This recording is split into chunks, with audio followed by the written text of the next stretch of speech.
Em programas anteriores, nós fizemos aqui uma entrevista com a advogada Dulce Nascimento sobre mediação. Foi uma conversa maravilhosa, tendo em vista o seu conhecimento e experiência internacional. Nascida em Portugal e morando no Brasil há 5 anos, a advogada Dulce Nascimento tem percorrido o país com seu curso sobre mediação. Aqui em Januária, nós a acompanhamos durante 2 dias. A subseção de Januária é pioneira no estado de Minas na capacitação profissional sobre o tema jurídico mediação. Na oportunidade, foram capacitados 50 profissionais, sendo advogados, servidores da Justiça e membros da sociedade civil. Foi um curso muito importante e, pela primeira vez, com uma palestrante internacional. Participantes desse encontro falaram sobre o evento. O curso de mediação é muito importante assim, para aprimorar nossos conhecimentos, até mesmo para a realização das mediações e das conciliações e, no caso, voltado também para a advocacia, para facilitar o papel do advogado na atuação junto às partes da mediação. Com o conhecimento que eles têm das leis, eles podem orientar melhor as partes e garantir a efetividade do acordo que for realizado no Sejusc. O curso de mediação está sendo muito importante porque está nos ajudando a entender um pouco melhor sobre como lidar com os conflitos, uma vez que é um dos principais pontos que o advogado precisa atuar, que é na resolução dos conflitos, para saber lidar com as diversas formas de conflitos que existem, e se posicionar diante deles. Para a gente é uma grande oportunidade, de estar tendo esse curso, de mediador, tendo em vista, a advocacia vai se modernizando, e nós temos que nos atualizar. E como a mediação veio para ser um facilitador, na solução dos conflitos, e como a gente atua na solução dos conflitos, então para a gente está sendo uma inovação muito boa, Então está muito aprendizado, muito conhecimento e a importância da advocacia, se aprimorar, buscar conhecimento. Então é um curso muito interessante, quem não fez está perdendo, estou gostando muito e é imprescindível para a nova sistemática jurídica. Um mediador, o advogado, como se diz, ele é instrumentalista do direito, quem julga é o juiz, mas ele pode confortar as partes. Inclusive essa mediação é como se fosse um juiz de arbitrar, entendo mais ou menos como um juiz de arbitrar. Você escolhe alguém para resolver aquele conflito seu com autonomia. Muito interessante. Gostei muito do curso e a doutora Dulce está de parabéns, está tendo uma explicação e uma dinâmica muito perfeita. E esse curso não foi só para os advogados, foi para a sociedade. Quem deixou de vir perdeu muito. O presidente da OAB Januária fez um balanço do curso. O balanço foi extremamente positivo, superou nossas expectativas. É sempre uma preocupação de nossa subseção trazer palestrantes de renome, palestrantes de nível nacional e hoje superamos.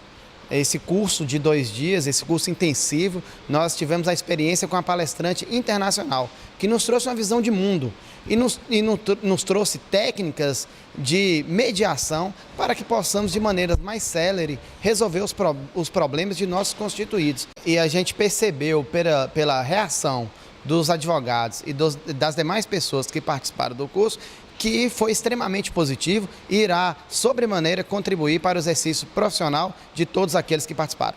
Foram 2 dias maravilhosos e de muito aprendizado. Valeu a pena.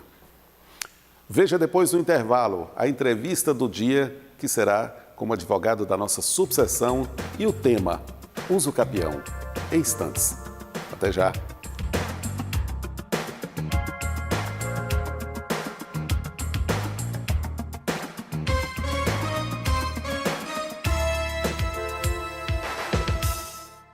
Existe uma grande diferença entre aquilo que te faz bem e o que não faz. Por mais que a aparência seja semelhante, o que te faz bem é aquilo que te supre de maneira correta. Já o que não te faz bem se apresenta como bom, mas quando você perceber, pode ser tarde demais. A advocacia é uma profissão séria, com profissionais sérios. Não aceite pessoas que se passem por advogados sem inscrição na ordem, pois isso é crime. Ou pessoas que ofereçam serviços jurídicos em nome de terceiros. Você merece uma boa advocacia, uma defesa qualificada. Você não está sozinho e merece um bom advogado. OAB.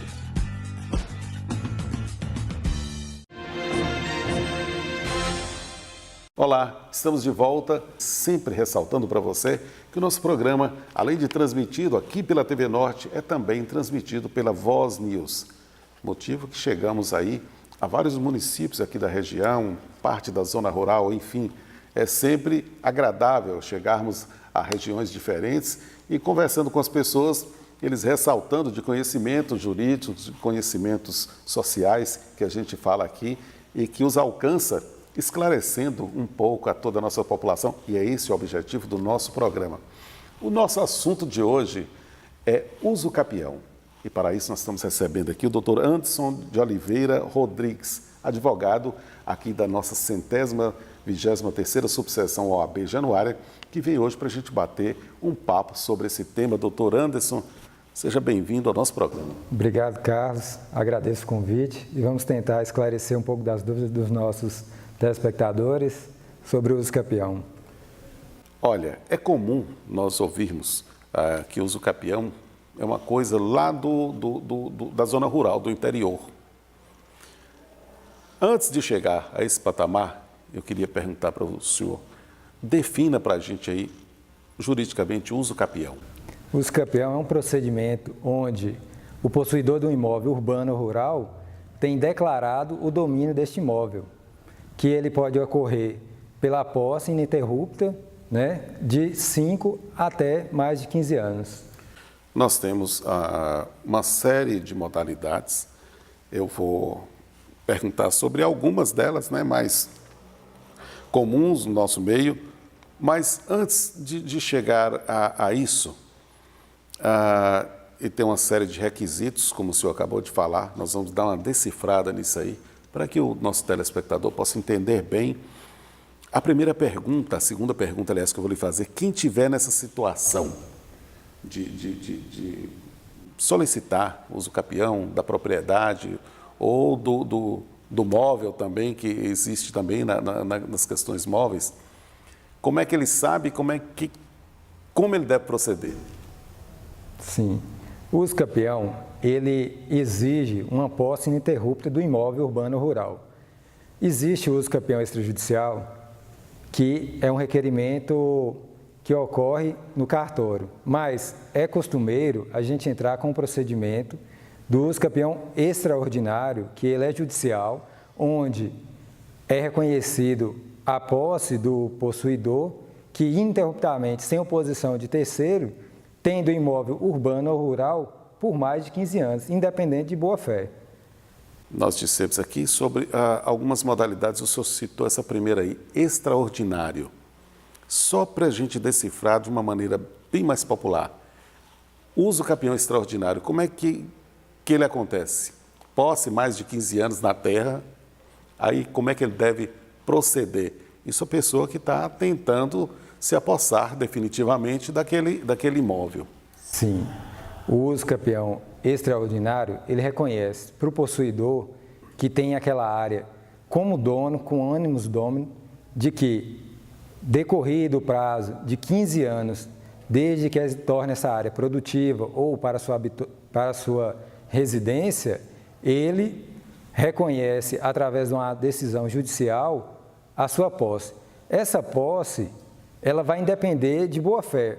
Ocorre que o possuidor, ao adentrar naquela área, ele começou a cultivá-la, ou na área urbana ele construiu a sua residência, e no decorrer desse prazo de 15 anos, ele vê que existe a necessidade de registrar o que era seu, que é o seu imóvel. Logo que quem não registra não é dono, esse uso capião extraordinário vai reconhecer esse direito de propriedade do requerente. Deixa eu ver se eu entendi. A pessoa está lá há mais de 15 anos, digamos que naquela terra.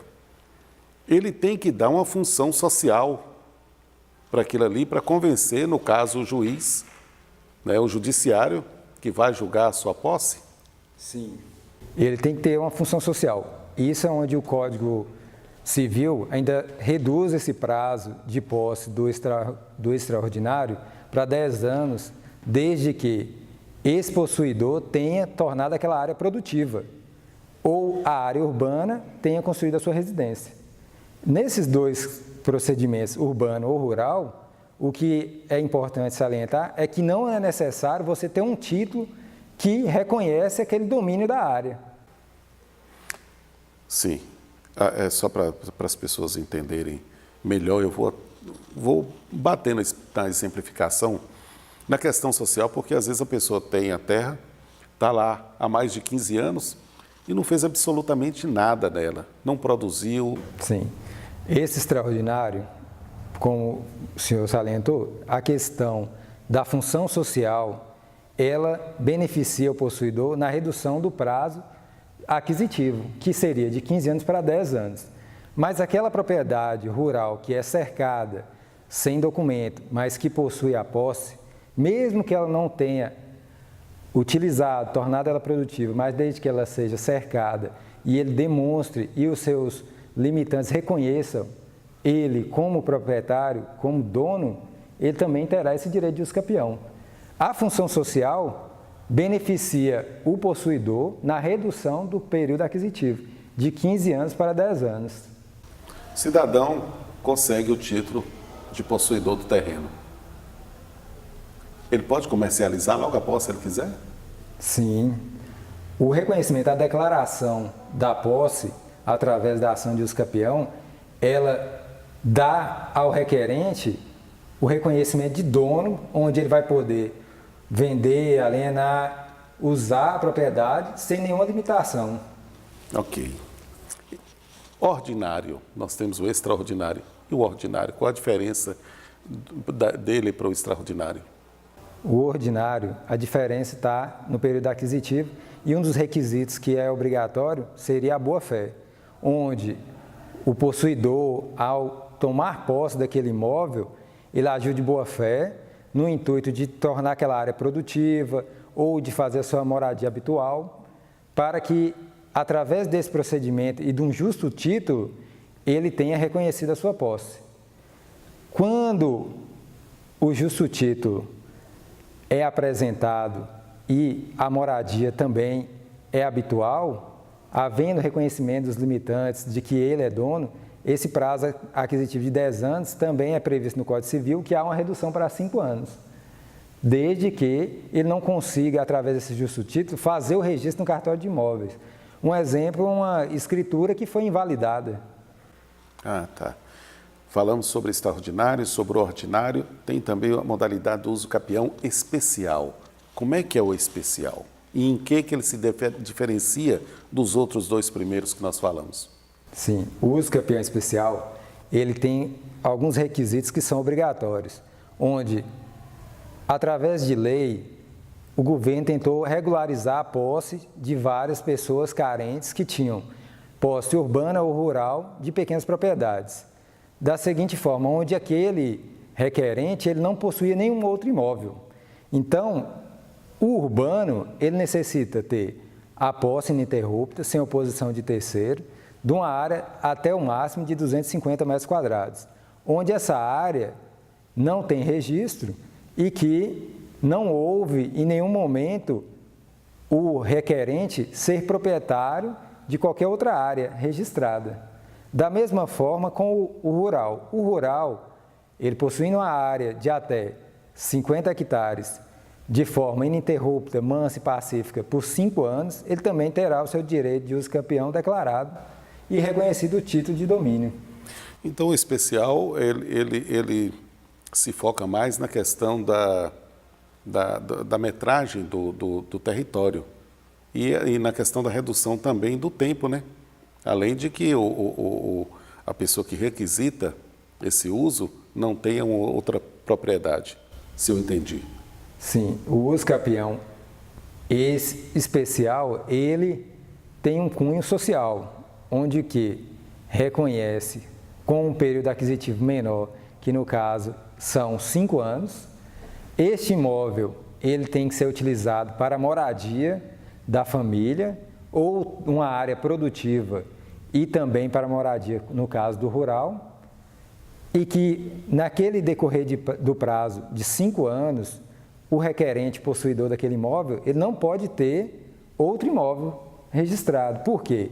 A função específica do uso capião especial é dar o direito de propriedade à pessoa carente que tem uma área urbana de até 250 metros quadrados, onde ele construiu a sua moradia, muitas vezes na periferia, e ele não tem um título daquele imóvel. Então, vem o Estado, através desse uso capião especial, dar-lhe o direito e reconhecer o seu domínio e a sua posse. Nesse caso, pode ser dado também o uso capião com relação à casa, né? A moradia, levando-se em conta essa área, já que, digamos, que tivesse lá desabitada, alguém chegou e por um tempo desse, na zona urbana, pode-se considerar também o uso capião nesse caso?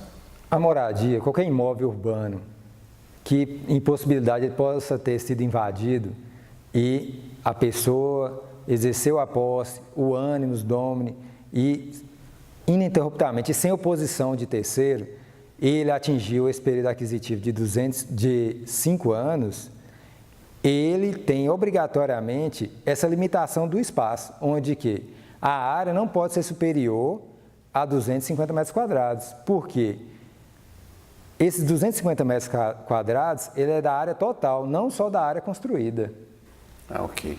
Doutor, antes, vamos para uma pergunta curiosa de uma história, já faz um pouco de tempo, mas no resumo eu vou citar só o fato para lhe fazer a pergunta. O casal se separou, no sentido do cidadão saiu de casa. Existe a possibilidade de ser declarado uso capião nesse caso? Sim. Me explica como isso acontece nesse caso, porque eu imagino que a maioria das pessoas não devem ter ouvido uma história mais ou menos assim, mas era marido e mulher, declarou uso capião como? Me explica como é que isso acontece. Esse uso capião, ele é muito específico, onde o quê? A partir do momento que um dos cônjuges abandona o lar, decorrido o prazo de 2 anos, o cônjuge que permaneceu no lar terá o direito de uso capião sobre a meação do cônjuge que abandonou o lar, não importando o tamanho da área, mas desde que esse cônjuge que permanece nesse imóvel não possua outro imóvel registrado. Né? Então, a gente tem que observar muito esse requisito de que a área tem que ser específica, tem que ser a moradia e que o cônjuge que permanece nesse lar não tem outro imóvel. Então, decorrido 2 anos, ele pode entrar com procedimento requerendo que seja declarada a sua posse da meação do cônjuge que abandonou o lar.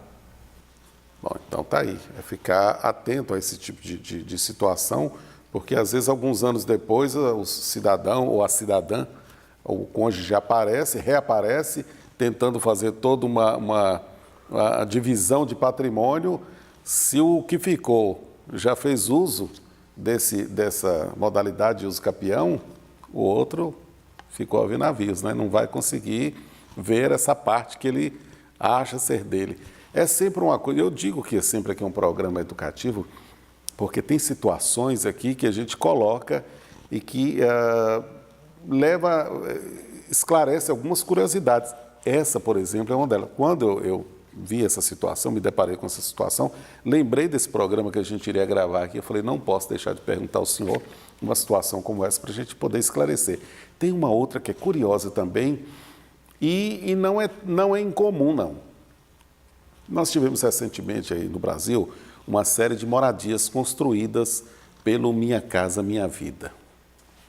Pois bem, pode-se declarar uso capião naquelas moradias. A gente sabe que algumas pessoas compram, passam a morar, passam a fazer uso daquelas moradias, né, de uma situação mais digna, porque alguns moravam numa situação difícil. Mas tem algumas pessoas que compram, passam a alugar, não moram, deixam de morar, tipo assim, comprei como investimento. Pode ser feito uso capião nessa situação? O imóvel, quando ele é financiado pelo SFH, que é o Sistema de Financiamento Urbano, a gente tem que observar o seguinte: esse fundo, ele é de caráter público e decisão recente do STJ demonstra que em nenhum momento os imóveis financiados pela Caixa Econômica Federal podem ser usucapidos. Por quê? o patrimônio e esse fundo é público. Então, a característica do fundo ser público tira esse direito do invasor ou do possuidor que invade o imóvel financiado pela Caixa de ter esse título reconhecido de domínio. Olha, outra situação curiosa, tem detalhes e detalhes. Eu costumo dizer que a Constituição, sobretudo a Constituição, é fantástica. Nós temos que respeitá-la, conhecê-la e cumpri-la. Assim como as demais leis, as emendas constitucionais que vêm depois dessas nossas leis originárias, se nós observarmos, realmente tem uma legalidade para todas as ações da nossa convivência social aqui. E a gente tenta fazer um pouquinho disso aqui para poder esclarecer, principalmente a nossa população. Vou para outra situação curiosa aqui. Eu passei essas situações mais práticas para que as pessoas possam sentir um pouco a realidade do nosso tema de hoje, o usucapião. E para a gente terminar, eu vou para esse tema. Áreas públicas, sejam elas do município, do estado ou da União, invadidas, podem ser declaradas usucapião. Alguém pode entrar pleiteando o direito, se já estiverem lá há alguns anos, porque tem lugares aí que as pessoas entram, constroem, tanto na zona rural como na cidade. Que direito que ela tem sobre esse espaço? O invasor da área pública, sendo ela do município, estado ou União, em nenhum momento ele vai adquirir esse direito de posse que poderia ser declarado através de usucapião. Por quê? As áreas públicas, elas não podem ser usucapidas. Então, a pessoa que invade uma área rural, que ele considera, não, a terra é devoluta, mas as terras devolutas são da União, do Estado ou do município. Então, essas áreas rurais não podem ser usucapidas.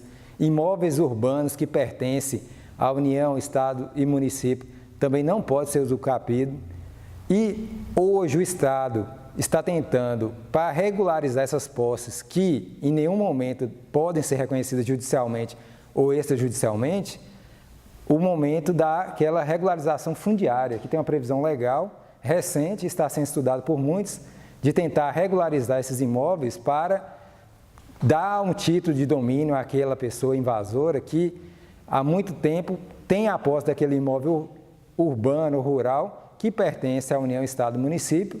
Recentemente, o Estado de Minas Gerais já vem regulamentando isso, concedendo títulos de domínios para esses imóveis de forma na regularização fundiária, mas, na regra, em nenhum momento é possível reconhecer esse direito de usucapião de imóveis públicos. Doutor Anderson, quero agradecer pela sua participação aqui hoje, muito boa, esclarecedora. É um assunto extenso. Evidentemente que a gente poderia conversar aqui muito mais sobre isso, mas eu tenho certeza que o pouco que conversamos aqui hoje se tornou esclarecedor por uma série de situações e a gente se coloca, inclusive, à disposição para que as pessoas se sentirem na vontade de poder perguntar outras coisas, nos mande essa pergunta que a gente vai procurá-lo para poder esclarecer em outras situações, no sentido desse tema de usucapião, para poder levar aí, como eu digo, esclarecimento à nossa população. Eu bato muito nisso porque eu penso que a educação é a grande mola transformadora da nossa sociedade. E eu tento dar um rumo nesse nosso programa como esclarecedor, como educativo, para que as pessoas possam se tornar cada vez mais conscientes das suas obrigações, dos seus direitos e dos seus deveres. Muitíssimo obrigado. Eu espero que em outras oportunidades eu possa contar aqui, nós possamos contar com sua presença, para a gente falar não só desse tema de usucapião, mas outros que porventura surgiram aí agora ao longo da nossa caminhada. Carlos, eu que agradeço e informo o seguinte, que foi bem resumido, as nossas explicações sobre o direito de usucapião, porque cada caso tem que ser analisado de forma bem específica para reconhecer ou não esse direito de usucapião, porque se generalizar, a gente não conseguiria delimitar essa forma de adquirir a posse e ter declarado seu domínio através do usucapião. Então, espero que tenha esclarecido. e estamos à disposição para as próximas vezes. Se Deus quiser. Não, e tem outra coisa que é muito bom esclarecermos. Às vezes a forma de falarmos, usando uma tonalidade mais jurídica, as pessoas acabam não entendendo. Uma grande maioria, tem uma grande parte que entende, a gente sabe disso, mas a gente procura da melhor maneira possível tentar que essa nossa mensagem, essa nossa fala, consiga chegar a esse público de uma forma mais popular. E é sempre muito bom dizer que em cada problema que você tiver, procure um advogado da sua confiança para que ele possa lhe dar todas as orientações cabíveis, as orientações jurídicas, procurar o judiciário se for necessário, ou lhe dizer se você tem ou não direito também, se assim dispuser a situação. De qualquer maneira, muitíssimo obrigado. Agradeço. Ficamos por aqui com o programa de hoje. Daqui a 15 dias, nós estaremos de volta com um programa inédito aqui no nosso OAB na TV para você. Um grande abraço e até lá.